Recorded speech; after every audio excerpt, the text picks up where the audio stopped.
think that's pretty cool. Alright, we're back going through the song completion kit, and today we're going to look into stage 1, which is our starting point.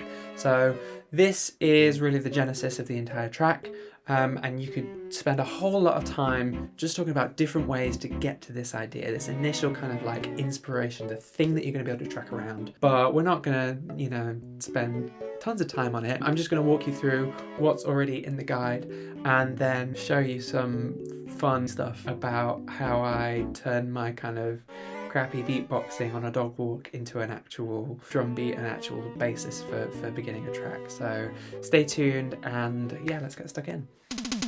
So let's have a quick look at the actual page itself then. The way that I kind of lay out all of this stuff, I try to talk through, okay, what is this thing? What, where are we at in the process? What defines being here at this stage? And then I talk a little bit about, okay, what are the issues that we might run into? Where might there be struggles?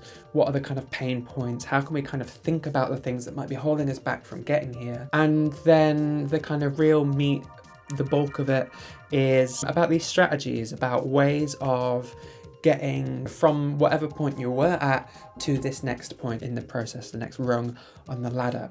So for our starting point then, we're talking about the very first idea that we have that we're going to build our whole track around. And it could be anything, For me, I work with a lot of rhythmic music, a lot of dance music, and a lot of the time it is a rhythmic idea, whether it's a drum thing or an idea for a bunch of chord stabs or some kind of like raw material that I then kind of build on. But it could be any of a number of things. It could be a chord progression. It could be a load of you might have some synths or some electric guitar and you're just jamming stuff out and you record a load of stuff and then you're going in to kind of edit and actually sort of listen to what you've got and kind of pick out what you actually want to use from it. If you're coming into blocks at this stage in the process, then there's a few things that I've identified you can probably try to do to sort of degunk the gears and just try to move some of that gross stuff out of the system and get everything moving the way it should again. So focusing on enjoying yourself rather than kind of trying to put pressure on yourself to make something that's really cool. I think this is the number one most important thing. When I sit down to make something, to make a track, I always get frustrated. I always run out of steam before I get anywhere that I want to be.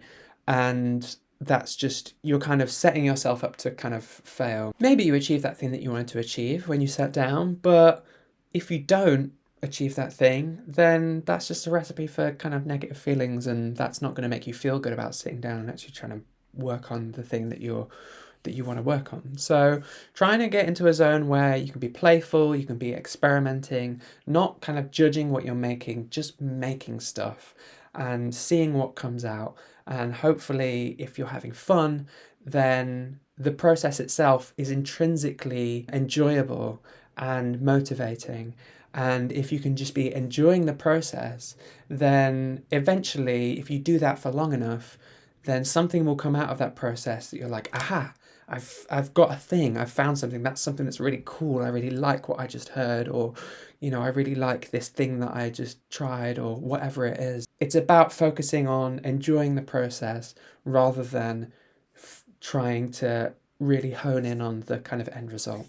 The second thing to remember is that just having something to work from is more conducive to being able to kind of work on it than having that blank page, having that empty project. Nothing is more daunting than starting from scratch.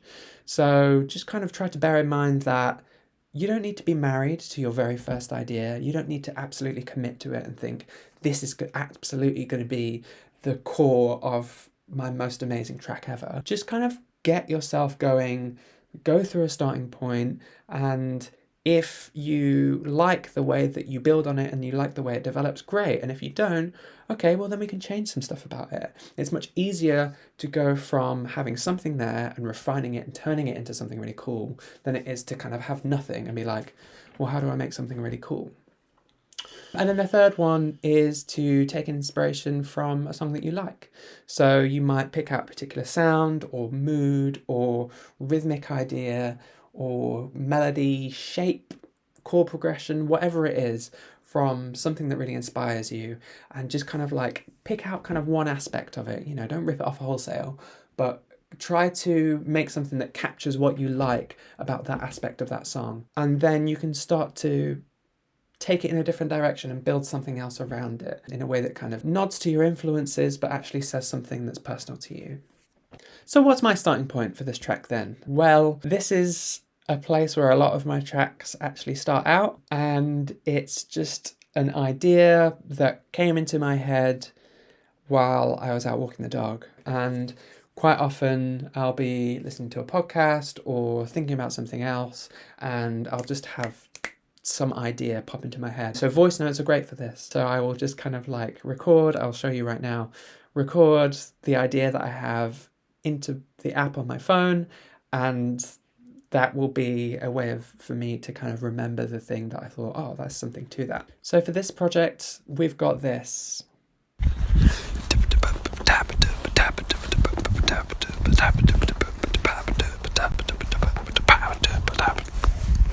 Really trying my best to make as little noise as possible there. But yeah, it's got this kind of like sort of syncopated, kind of shuffly, push and pull kind of rhythm. So that was my starting point, and I transcribed it into Ableton here. All I've got here is a kick drum and a snare drum, because those are the kind of like the two things that I needed to kind of like get this idea down, right? I got the dugga dugga dugga dugga and the ka ka ka. So that's how I'm translating those into the world of actual musical things. And so it looks like this when it's transcribed.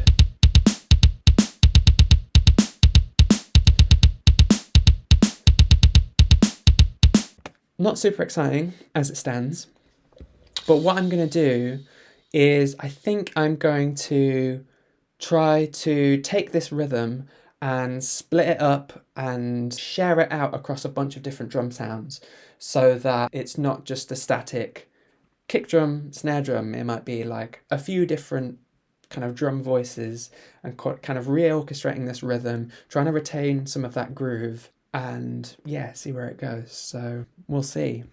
A few minutes later. Okay, I've done some tinkering and some tweaking on my initial idea, and I think it's going in a pretty cool direction. So I have now got 1, 2, 3, 4, 5 kick drums, a shaker sound to kind of keep the beat, and I've still got a snare drum. So what I've tried to do here, as I was saying before, I kind of tried to split up that rhythm that we started from across all of these different kind of kick drum sounds, so that it kind of feels a bit more energetic, it feels a bit more alive, it feels like there's kind of texture and excitement happening. So have a listen, see what you think.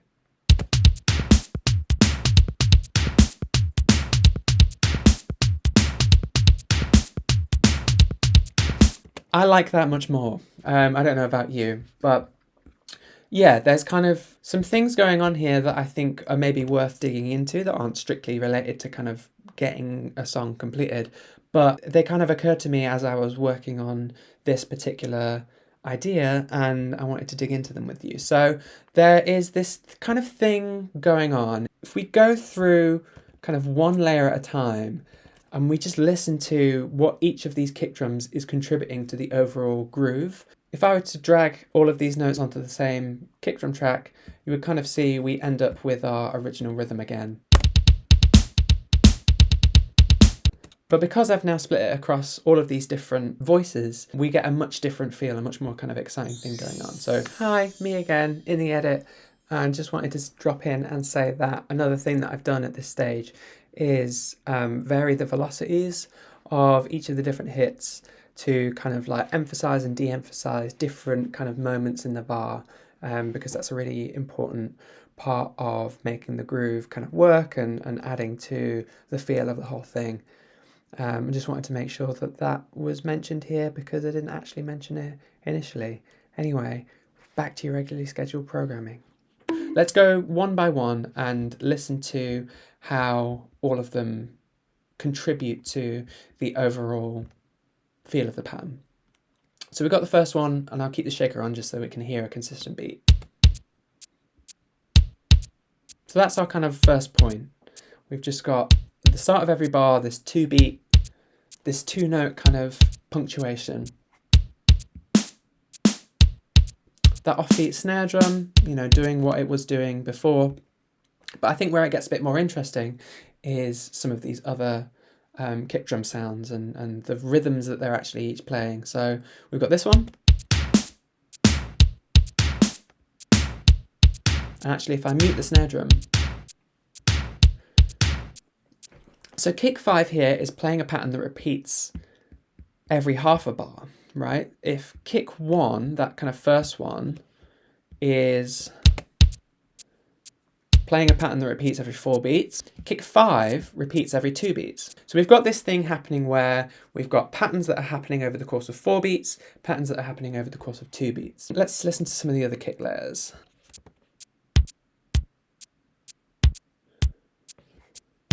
So this one here is kind of playing off the main kick, and it's also playing off the snare. So they hit together the first time, and then the second time they're staggered, and the first kick comes before. Layering kick 5 again.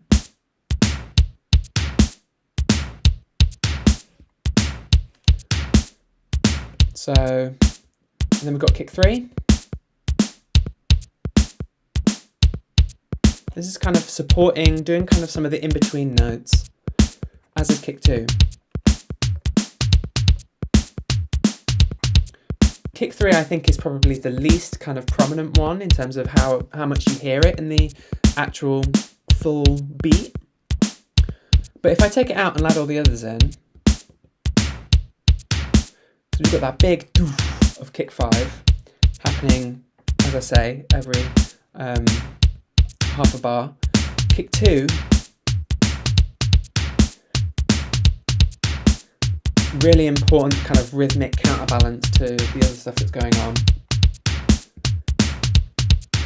And the groove kind of works like that, but then as soon as I add in kick 3, this is the point where we've actually got our you know, like in my voice note. Yeah, there's kind of all of these different little sub-rhythms that are all happening. So we've got this kind of thing happening between kick 2 and kick 5.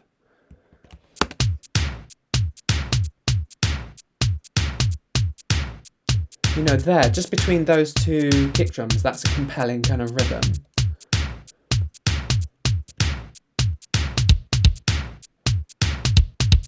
Ditto between kick 4 and the snare drum. And so the way all of these things kind of interact with each other, you know, you can kind of like have bits and pieces on and off and kind of fit them together. You've got longer loops, shorter loops within those loops, and all of these kind of pairs of voices or different ways that the kind of different drum sounds are interacting with each other that kind of hopefully combine together into like a compelling groove. Let's listen to it one more time. This is my starting point. This is my drum idea. I've got my voice note, I recorded it into my phone, and then I brought it into Ableton and tried to make something compelling out of it. I think that's pretty cool. It's got this kind of like UK funky sort of drummy, hard drum thing going on that I think is kind of cool, and I think should bring us into a pretty sweet place for building on that. So yeah, that's our stage 1 completed. Next time I'm going to be bringing it into stage 2, which is a loop. So taking that initial drum idea, starting to build other tracks that will fit together around it, maybe a bass line, maybe some chords.